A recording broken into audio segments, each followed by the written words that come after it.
Morning and Jai Hind. This is Kanchan here, and your English chapter, The Book That Saved the Earth, Chapter 9 from the book The Footprints Without Feet. So, The Book That Saved the Earth is a humorous play set in the 25th century. A historian calls 20th century the era of the books, where all the knowledge was saved in the books. The play describes the events of the 21st century, where the Earthlings were engaged in a fight with the Martians, and how a nursery rhyme book, Mother Goose, saved the Earth when Martians tried to invade the planet in 2040. So, before I start, I will introduce you with the characters. So, first character is Think Tank. He was a foolish and dumb-witted Martian who was proud of his intellect and vanity. He considered himself to be the most fantastically intellectually gifted being in the land. Now, he was an arrogant Martian who foolishly interpreted a children's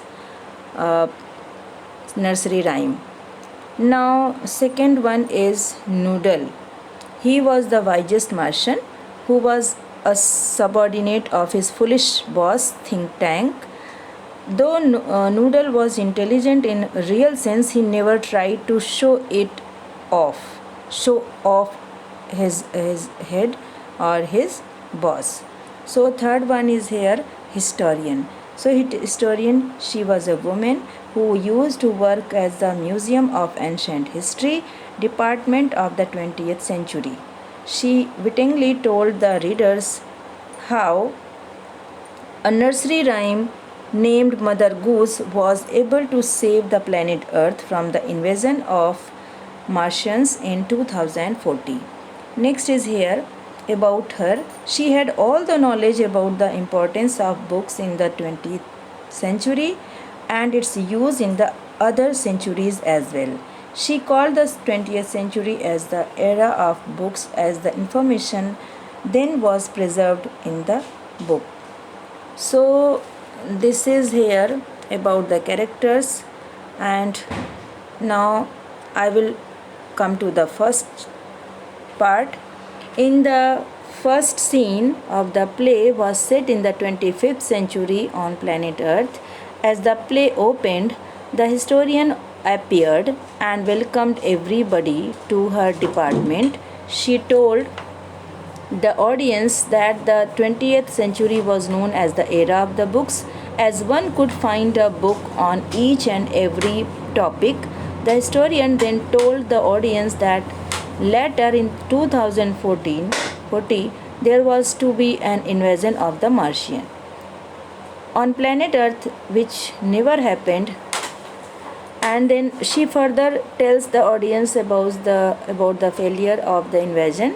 The historian turned her history scope and took the audience back to the year 2040.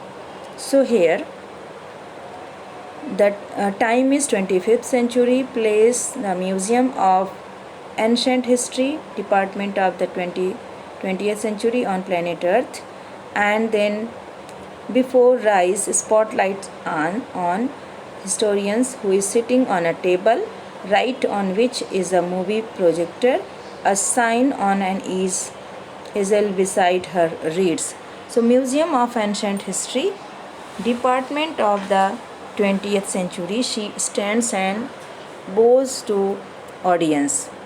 So here, good afternoon, welcome to our museum. She welcomes everyone, and then she tells the 20th century was often called the era of the books, and she tells about all. And coming to the next page, she tells how the book saved the earth. You haven't heard about the Martian invasion of 2040. Desk.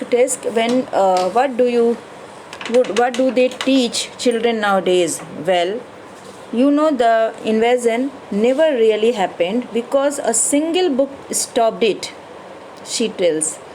A tome about rockets and missiles, a secret file from other space. No, it was none of those which saved the earth. It was only the book. And show you what happened many centuries ago. In 2040, she turns on projector and point it left. Spotlight on historian goes out and comes up, down, left on think tank. So there is think tank and Noodle, they are talking. Noodle bowing means bending his head in honor. O great and mighty think tank, most powerful and intelligent creature in the whole universe, what are your orders? Your orders, think tank. Peevishly, you let out part of my salutation. Appearance means he appreciated. He appreciates Noodle for being a mannered person. Go over the whole thing again. Noodle repeats, it shall be done, sir, in a sing song. Oh great and mighty think tank. Again he repeats his words. Ruler of Mars and her two moon, most powerful and intelligent creature in the whole. Because Noodle wants him to be appreciated. He wants his own praise. Think tank, oh better Noodle, I wish to be placed in a communication with our mannered space probe to the generous rulership. What do they call it again? So he is talking about Earth planet. Noodle tells, yes sir, it is Earth, your intelligence. Think tank, Earth, of course. You see how significant the place is. But first something important, my mirror. I wish to consult my mirror. So he believes that he will first consult to his mirror. So in the same way he consult. Next page is here. Noodle says, it shall be done, sir. He hands think tank a mirror. He gives, mirror, mirror in my hand, who is the most fantastically intellectually gifted being in the land. Then voice is there from mirror, you sir. So mirror appreciate, no doubt you are sir. Think tank smacking mirror, quicker, after quicker, next time. I hate a slow mirror. So he doesn't appreciate and he is angry because he thinks that he gets response very late. So as we Martians, not a handsome race, so much more attractive than those ugly earthlings with their tiny heads. Noodle, you keep on exercising your mind and means think about that. Noodle, oh, I hope so, mighty think tank, I hope so. Think tank, now contact the space probe, and he says ki contact to the space. I want to invade that primitive ball of mud, and he is talking about to invade, to attack on the earth. Noodle, it shall be done.